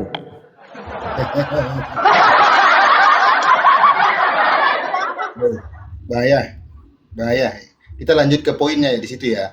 Yang disampaikan oleh Bang Robert tadi ya, apakah layak dikatakan kitab suci, Bang, yang dilakukan oleh Lukas dalam bentuk penyelidikan ini, gitu lah. Itu dari pertanyaan sambungan menurut dari saya, Bang, gitu lah. Apakah layak itu disandingkan dengan kitab suci, gitu lah. Lanjutkan, Bang Ayah. Saya mau jawabannya yang logis, Bang. Iya, mungkin bisa ku masuk tanggapi sedikit tentang Mesias itu yang menderita itu, bisa. Ya, Bisa silakan. Bang Saber? Silakan, Bang. Ya, sebenarnya tentang penulisan Alkitab ini yang disebut dengan original Alkitab adalah kitab, itu sebenarnya ajaran itu semua yang ditulis oleh pendusta, oleh pembohong. Kenapa saya bilangkan adalah pembohong? semua data Bible itu adalah kontradiksi dengan data semua. Di mana mengajarkan tentang Kristus adalah sebagai yang diurapi dianggap sebagai Tuhan. Itu semua udah kontradiksi. Bahwa Bible ini adalah rekayasa tentang manusia yang ditulis oleh karangan-karangan Paulus. Bahwa di dalam Matius itu yang dalam bacaan abang tadi itu di Galatia 13 itu kan ada tertulis terkutuklah orang yang digantung di kayu salib katanya. Tentang penjelasan Paulus aja udah kontradiksi bang. Bahwa Yesus itu tidak disalibkan dan tidak dibangkitkan. Paulus sendiri berkata. Itu lengkap semua datanya. Di dalam 1 Korintus 15:15 itu. Maka Paulus berdusta. Tidak ada manusia yang mati dibangkitkan dianggap sebagai Tuhan. Tidak ada, kata Paulus. Situ udah jelas kontradiksi data orang ini. Betul. Di dalam Kisah Para Rasul nomor 2, 3, 5, 3, 6. Setelah Yesus mati dan bangkit kembali disebut Allah sebagai Dia Kristus. Itu suratnya Paulus. Di 1 Korintus 15:15 itu dia berdusta. Bahwa Mesias yang disalibkan itu tidak dibangkitkan, tidak ada orang mati yang dibangkitkan oleh Kristus. Betul. Bahkan di Ibrani 5:7 aja Paulus mengatakan. Apa keuntungan Paulus di situ rupanya? Nah, saya jelaskan ya bang. Tidak ada keuntungan Paulus, tapi kalian mengikuti ajaran Paulus bahwa Yesus yang disalibkan adalah penebus dosa. Itu yang kalian kejar, bahwa Yesus ini disalibkan untuk penebus dosa. Karisteng itu yang kalian kejar. Kita bahas tentang Paulus ini menarik bang. Sebenarnya kita dapat poinnya di sini kalau memang mau open-minded ya. Tentang ajaran, sebenarnya Paulus ini yang menyesatkan. Betul. Sebelumnya Kristen ini kan mengakui bahwa Paulus itu mati martir, betul seperti itu ya, atau membela agama. Itu yang diyakininya.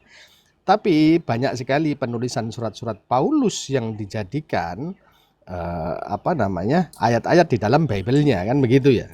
Nah, sekarang kita bedah kapan dan di mana menuliskannya.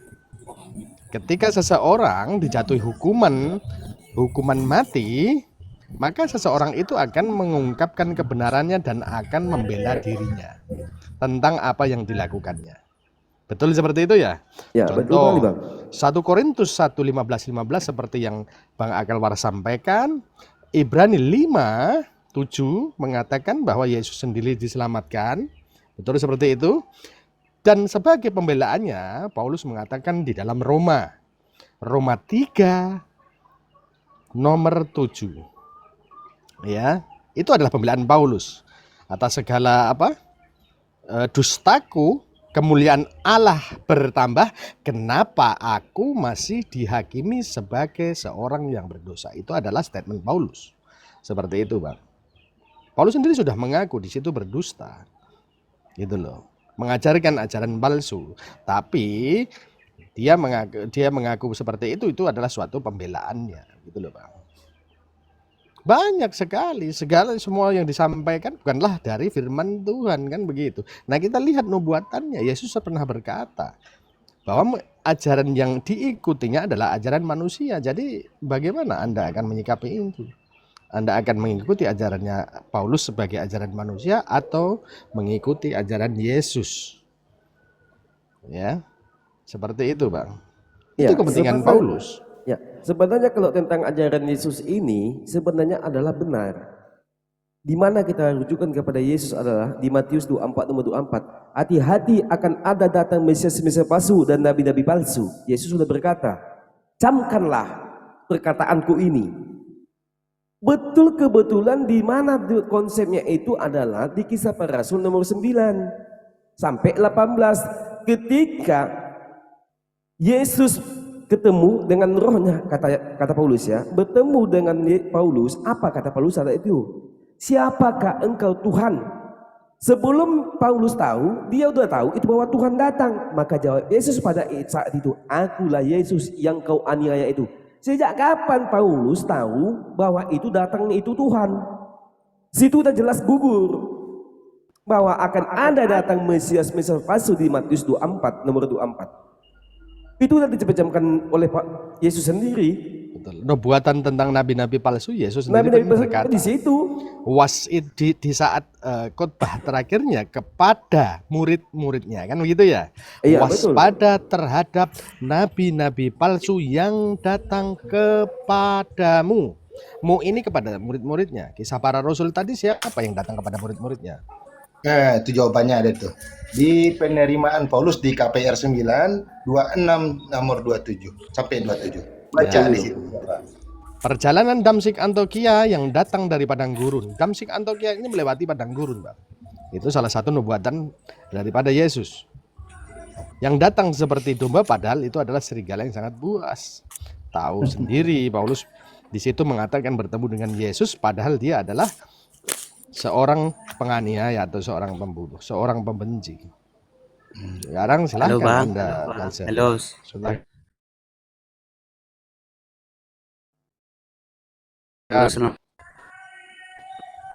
Yes. Kan abang ya setiap Alkitab, berarti abang debat sendiri sama Muslim ini namanya bang. Ya dibahas kitab orang. Mana bang ayat di atas Kristen itu? Betul kan bang? Itu ayah lawannya Kristen, pun Bang. Kristen. Iya maksud saya gini bang, maksudnya gini. Ini lawannya pun Muslim, sesama Muslim diperdebatkan Alkitab, betul enggak? Bang. Loh, abang Muslim bukan? Iya, saya berdebat dengan siapa? Tadi ya kawan abang satu dari atas. Kami menjelaskan kawan. Saya mengiyakan. Saya mengiyakan. Sekarang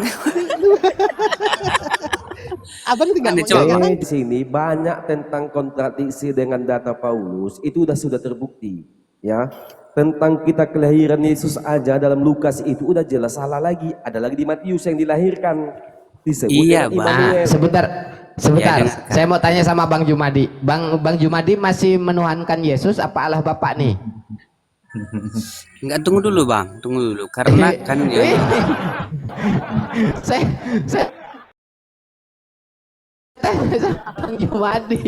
Bang Jumadi masih menuhankan Yesus apa Allah Bapa?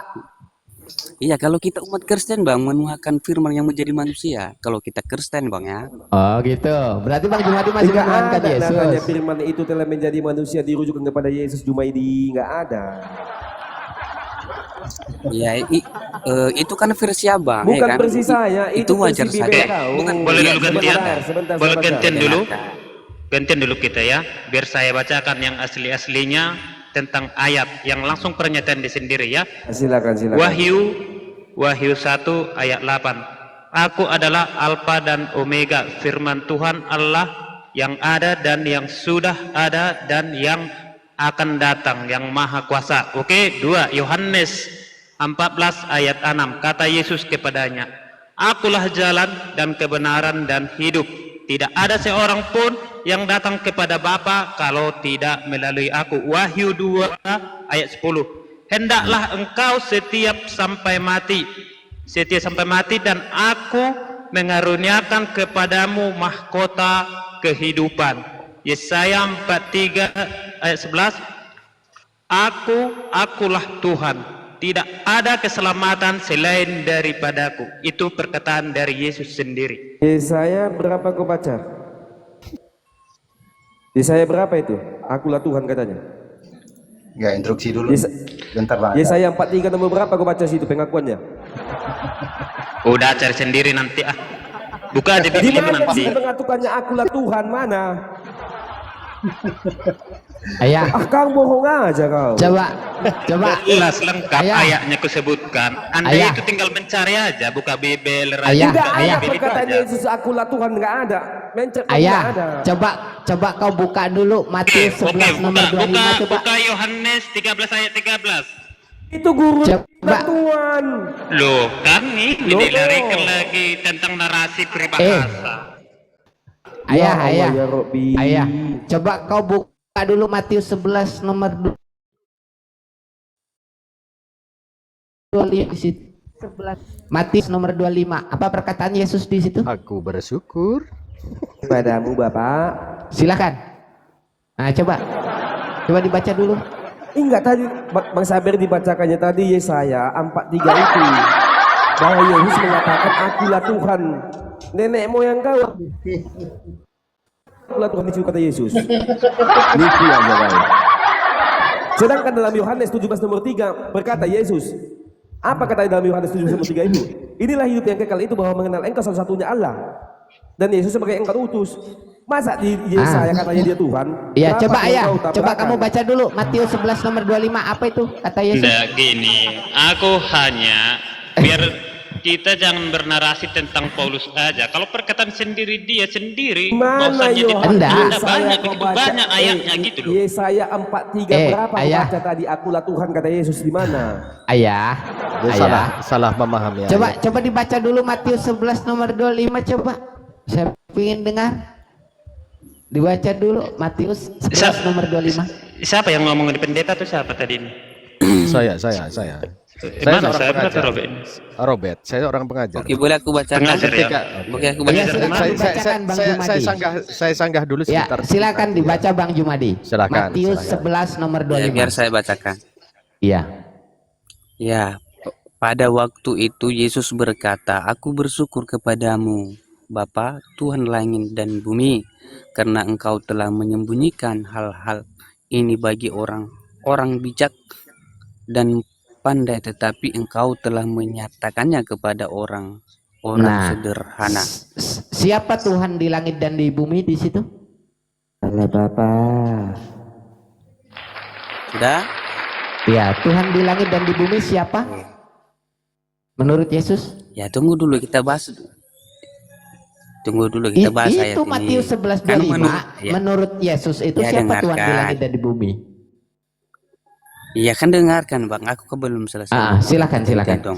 Di sini kan menurut pandangan Abang, karena konteks ayat ini menurut pandangan Abang berarti Yesus punya Tuhan, betul tidak? Ini pola pemikiran Abang ini ya dalam ayat ini. Itu betul sudah tidak? pasti. Itu sudah pasti. Iya.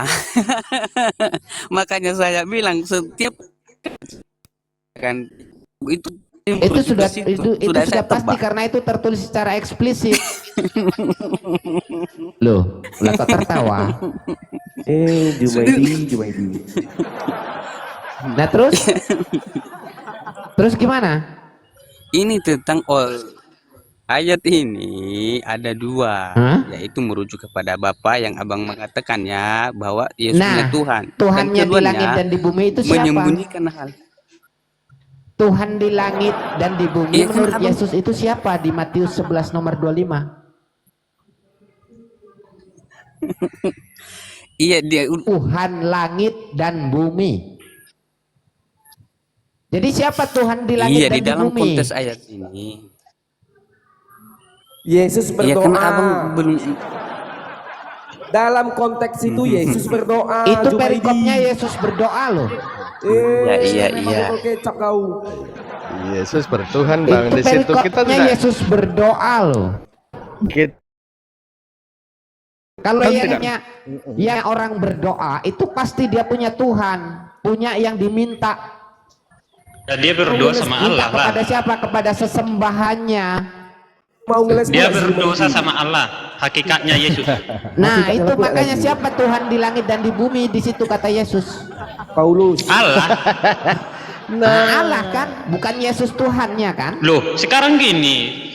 Emang ya, itu kan Yesus dengar dulu. Itu kan ada perjanjian dari dulu Mesias. Udah Abang. firman Allah itu udah jadi daging. Pahami dulu. Aduh. Firman itu Abang- jadi Apa daging. hubungannya, Abang bro? nabrak Apa dalil hubungannya, lagi. bro? Abang Kenapa nabrak nabrak? dalil lagi. Nih, kita bahas ya. Firman menjadi daging, apakah firman berubah menjadi manusia? Seperti itu pemahaman Anda? Jadi apa lagi? Emangnya jadi hantu? Iya. Kita setujui dulu dong. Setuju? Firman Iya. telah menjadi. Jangan Lantas, emosi iya. Jumaidi. Oke. Lantas kita buka di dalam Tawarik yang mengatakan Tuhan tidak pernah berubah. Menurut apa pandangannya seperti apa? Mana Apakah dia Tuhan ini banyak? Di mana atau besok sore kan dulu dia berubah. di dalam Tawarik Kan dulu ya di mana kita dia buka. berubah? Oke, kita buka di dalam Tawarik ya. Sabar Bang. Jen. Apa Karena kan jadi gitu. ramen taro?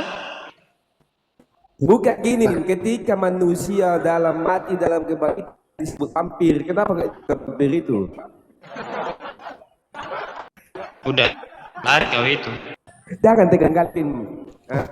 Ngopi dulu, ngopi. Hampir 4 gelas. Bentar lagi masuk 2 ini. Minum apa kau? Bahaya. Oh, bahaya. Bahaya. Yes. Nah, apa lagi Gojo Maidi? Mau ngomong lagi Gojo Maidi? Sudah bang. Apa yang sudah lagi? Kau bilang? Ya, kita kan, ya ini kan ayat tadi belum selesai kan, belum kan? Belum. Coba jelaskan. Karena kita bacanya cuma sepotong, maka Aduh, kita jangan lanjutkan seperti di mana potong, Bang. relnya. Pak Jumadi, jangan seperti itu Bang gitu loh. Ya. Soalnya di perikopnya nanti ya, ketemu tuh judulnya apa? Yesus hamba Tuhan di situ. Apa yang mau Bang Jumadi bahas di situ coba? Itu perikopnya Ya, kalau loh. misalnya Yesus itu merujuk hamba ke Tuhan di Yesus situ. sudah hamba, iya, Kan? iya Kalau kita penghambaan percaya Yesus hamba Tuhan, Bang. kita Kita dulu, nggak Bang. menolak. Nah itu makanya kalau Ya. kata penghambaan di situ ada yang intensitas tertinggi di atas penghambaan tadi siapa? Yaitu adalah Bapa itu sendiri gitu loh. Ya kan? Ini saya jelaskan kepada siapa Ya, yang tanya otentik. Iya sama Bang bentar dulu nih ya. Ini banyak dalam ayat dalam Alkitab ya. Yesus punya Tuhan itu dijelaskan di Yohanes 20 nomor 17 dan Matius 27:46. Ya, itu Yesus punya Tuhan di situ. Yang kedua apa? Yesus itu adalah utusan di Yohanes 17 nomor 3 dan Yohanes 7 nomor 16 di situ. Terus dijelaskan Yesus itu adalah nabi atau hamba Tuhan. Itu dijelaskan di Lukas 24 nomor 19. Ya, itu di kisah 3. Bang Saber, aku Para part Rasul. komentar ya. Bang Player, aku part komentar ya. Lanjut. Iya. Kisah para Rasul 3 nomor 13. Sudah, Bang? Nah, betul. biar aku Bentar jawab. dulu. Tunggu dulu. Biar Ya, paham Bang. sudah. Yesus itu terbatas Bang. Tidak maha tahu atau tidak kuasa di situ. Di mana? Di surat Markus ya 3 nomor 5 di situ. Terus Yesus ditunduk kepada Tuhan, yaitu Elohim. Itu ada 1 Korintus 15 nomor 28. Di Filipi 2 nomor 9. Terus di mana lagi? Yesus hanyalah manusia yang diutus. Itu ada di Kisah 2 nomor 22. Itu ada di 1 Timotius 2 nomor 5 di situ. Jadi kalau kita lihat di situ jumlah ayat semacam ini Bang, ini lebih dari 40 ayat jelas menegaskan Yesus bukan Tuhan di sini gitu loh. Sedangkan ayat yang secara implisit ya yang mengarahkan Yesus itu adalah Tuhan cuma sedikit Bang gitu loh. Jadi apa yang mau Bang pertanyakan di sini gitu loh. Ya kan? Yang pertama di Yohanes 1:1 yang bersifat betul dari penafsiran juga di situ. Di Yohanes 1:14 juga butuh penafsiran juga di situ. Ya kan? Di sini banyak Bang, 40 ayat Bang. Secara tegas, secara gamblang ya kita melihat itu secara eksplisit nampak di situ. Gitu loh. Apakah juga Abang membantah Bible yang saya katakan tadi? Coba bantah itu coba. Sudah? Ya Sudah, silakan. Bang. Ya. Nah, kita sebagai umat Kristen, Bang, semua yang Abang bacakan data itu kita nggak menolak. Karena itu kitab kita. Kita akui Yesus adalah seorang nabi. Kita akui Yesus seorang hamba Tuhan. Yesus berdoa. Bahkan Yesus dicobai orang iblis. Kita nggak menolak. Yang maunya Abang ini, yang maunya kayak gimana gitu loh. Maunya, oh ini Yesus itu Enggak, adalah pertanyaan nabi. ini pemikiran Iya, Abang Abang tuh pertanyakan bagaimana itu Yesus gitu loh, ini Bang. Tuhan gitu loh. Kan Iya, begitu. yang Abang pertanyakan itu apa? Coba tanya saya, Yesus Nabi. Saya jawab iya, Yesus Nabi. Abang tanya Yesus Nah. hamba Tuhan. Saya jawab iya, Yesus hamba Tuhan. Kita Iya, nggak menolak. berarti secara rangkumannya dia itu adalah makhluk gitu loh. Makhluk ciptaan dari Elohim tadi. Tapi dia dilahirkan tanpa seorang bantuan dari ayah. Itu intinya, itulah mukjizat yang pembeda dari kita sebagai manusia. Gitu loh. Paham nggak? Ya kan Abang Sebenarnya- tanyakan sama saya. Tanyakan Dia sama salah saya apakah memahami, Yesus Bang. Nabi? Iya, Gimana, saya Pak? iya. Yaudah. Apakah Yesus adalah Tuhan? Yaudah. Saya jawab iya, Yesus Tuhan. Lengkap semuanya, Bang. Coba jawab. Ketika Yesus berkata, aku adalah jalan kebenaran dan hidup, tidak ada satu orang pun yang sampai kepada Bapa tanpa melewati aku. Itu menurutmu Yesus berkata untuk semua orang atau untuk siapa, Bang? Iya, itu untuk semua orang yang mau mengikuti tanya. Lantas bagaimana yang- dengan yang- ayat yang Yesus sendiri katakan aku hanya diutus untuk domba-domba yang hilang dari Bani Israel? Apakah Yesus sudah berubah di perkataannya? Iya. Dengan maksud Abang tujuan ya hilang di luar Bani Tidak. Israel. Contohnya. Tidak Jadi seperti itu. Ketika jadi mengatakan gimana? aku adalah jalan kebenaran dan hidup, itu untuk siapa? Untuk semua orang atau untuk orang Yahudi, untuk orang Israel? Untuk semua orang bang, kalau konteks Aduh, ayat Yesus itu. sendiri Itulah mengatakan jalannya. hanya diutus bang untuk domba-domba yang hilang dari Bani Israel. Mana ayatnya untuk Ya semua itu kan orang? udah. Ya kalau abang Perkataan Yesus. mempertanyakan lagi, Hmm. dengarkan. Hmm. Yesus sebagai diutus sebagai domba-domba di luar Bani Israel, itu kan udah pertanyaan yang berbeda bang. Dengan jalan, aku adalah Loh, jalan, udah berbeda aja bang. ketika jalan kebenaran dan hidup Gini, itu untuk siapa? Yesus sendiri mengatakan, aku Iya. hanya diutus untuk domba yang hilang dari Bani Israel. Gitu bang, jangan ditambah ya ayatnya bang. Iya bang, kalau Oh, misalnya benar bang, kalau ayat juga. itu aku diutus untuk di luar Bani Israel, itu kita merujuk ke bahwa kita menafsirkan hal itu orang-orang di luar Bani Israel. Contohnya kita Kristen di luar Di mana? di luar Di mana? Israel. Di mana? Di mana perkataan Yesus untuk semua orang coba? Diutus untuk semua orang, ada enggak? Ketika Anda Aduh. meyakini itu. Ya, aku hanya Gimana? diutus kepada Di mana? domba-domba yang hilang dari bangsa Bani Israel. Itu Israel. jelas di situ di Dan dia Matius itu. berani mengatakan akulah jalan kebenaran dan hidup. Untuk siapa? Untuk orang Israel tadi bang, karena dia diutus untuk hanya untuk Itu orang intinya. Israel, itu intinya. Sudah. Lagi kalimat bang, tidak ada yang sampai kepada Bapakku kalau tidak Nah, melalui aku. baik kita Betul, bedah ya. semua orang Sebentar, Bang Robert. Israel. Ya, kita bedah dulu Betul. ya konteksnya ya. Iya, kalau Anda nggak percaya sama Yesus bahwasanya dia Tuhan, Baik. Anda Aduh, ya nggak Allah ya bakalan Rabbi. selamat. Bukan masalah itunya, Bang. Masalah Tuhan Yesus pun di situ dia mengetahui siapa yang dia sembah di situ. Di situ di Yohanes. Sekarang gini, biar kalian pahami dulu tentang Bapak Bahaya. itu punya kemanusiaan nggak seperti kita. Bahaya. Bapak itu, Allah itu punya kemanusiaan nggak Oh seperti ya kita. tidak bang. Manusia sama nggak kemanusiaannya? Kita berbicara hakikat itu nanti saya jelaskan Anda kalau tentang. Iya, di situ makanya tuh sebut tadi hakikatnya Yesus yaitu Allah. Oke, Biar kalian pahami. sekarang kita bedah ya tentang hakikat itu seperti apa. Bentar dulu, Bang. Bentar dulu, Bang Oke, Robert. silakan bang. Bentar dulu, Bang Robert. Kita jangan lari kemana dulu gitu loh. Kita bahas di Yohanes 14 nomor 6 tadi. Apa kata Yesus di situ? Yesus kepadanya, akulah jalan dan kebenaran dan hidup. Tidak ada seorang pun yang datang kepada Bapa kalau tidak melalui aku. Jadi kalau kita lihat dalam penjelasan konteks itu, konteks percakapan ya, Yesus sedang berbicara dengan murid-muridnya pada masa itu yang gelisah. Karena ia akan pergi dan Thomas bertanya, Tuhan, kami tidak tahu kemana engkau pergi. Jadi bagaimana kami tahu jalan ke situ? Di Yohanes 14 nomor 5. Jadi jawaban Yesus, akulah jalan. Artinya ia adalah penunjuk jalan menuju Allah, menuju Bapa gitu loh. Jadi Yesus tidak bilang di situ, akulah Bapa atau akulah Allah. Tidak pernah gitu loh. Tapi ia mengatakan jalan menuju Bapa. Ia menunjukkan Yesus adalah perantaranya di situ. Sebagaimana dinyatakan nabi-nabi terdahulu. Gitu loh. Bukan tujuan akhir di situ. Jadi arti akulah jalan dalam bahasa Yahudi itulah jalan tadi adalah petunjuk hidup. Nabi-nabi sebelumnya kita tunjukkan misalnya siapa? Di Mazmur ya, Mazmur 119 nomor 105. Firman-Mu adalah pelita bagi kakiku dan terang bagi jalanku. Di Yeremia 6:16 ya, berdirilah di jalan-jalan dan lihatlah, tanyakanlah jalan-jalan yang dahulu kala. Manakah jalan yang baik untuk ditempuilah itu. Itu. Jadi Yesus berkata bahwa ajaran keteladanan dan ketaatan kepada Elohim yang ditunjukkannya ya adalah jalan yang benar menuju Bapa itu sendiri. Jadi kalau kita lihat ya, didukung dengan ayat lain. Contoh di Yohanes 17 nomor 3, inilah hidup yang kekal itu gitu loh. Yaitu bahwa mereka mengenal Engkau satu-satunya Allah yang benar dan mengenal Yesus Kristus yang Engkau utus. Nah, poinnya. Iya. Bang, gini bang, coba abang bacakan itu Yesaya 43 ayat 11. Aku Tuhan, tidak ada keselamatan selain daripada. Nah, Yesaya berapa? Yesaya 43 ayat 11. Nah, itu, jelas. Anda mau cari tahu tentang apa itu?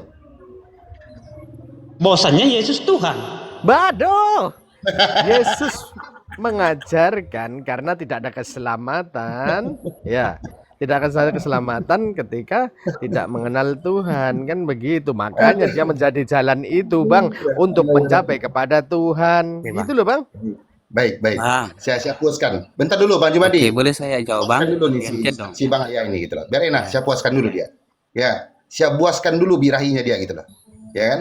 Jadi kalau kita lihat Yesaya 43 nomor 11 ya, akulah Tuhan, kan begitu.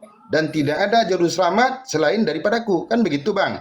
Dari dalam konteks ayat ini Bang, pasal 43 kitab Yesaya adalah nubuatan Allah kepada bangsa Israel yang saat itu hidup dalam pembuangan pada masa itu. Dan Elohim berulang kali berkata, sebelum aku tidak ada Elohim yang dibentuk, dan sesudah aku tidak ada lagi, akulah Tuhan, dan tidak ada juru selamat selain daripada aku. Itu kan yang dikatakannya gitu loh. Jadi kalau kita lihat makna teologis di sini, ya Elohim sendiri adalah juru selamat. Di sini jelas ditegaskan bukan manusia atau bukan nabi, bukan malaikat yang bisa menyelamatkan. Tetapi kata juru selamat artinya apa? Penolong, pembebas, penyelamat dari musuh maupun dari hukuman. Jadi kalau abang lihat di situ menolak konsep selain Elohim sebagai penyelamat di situ. Jadi pada poinnya yang kedua ini, penurut teks ini ya, tidak ada sosok lain yang berhak disembah atau diangkat sebagai Tuhan penyelamat di situ. Salah satunya itu Elohim. Cuman kepada Elohim lah abang menyembah di situ. Jadi kalau ada ajaran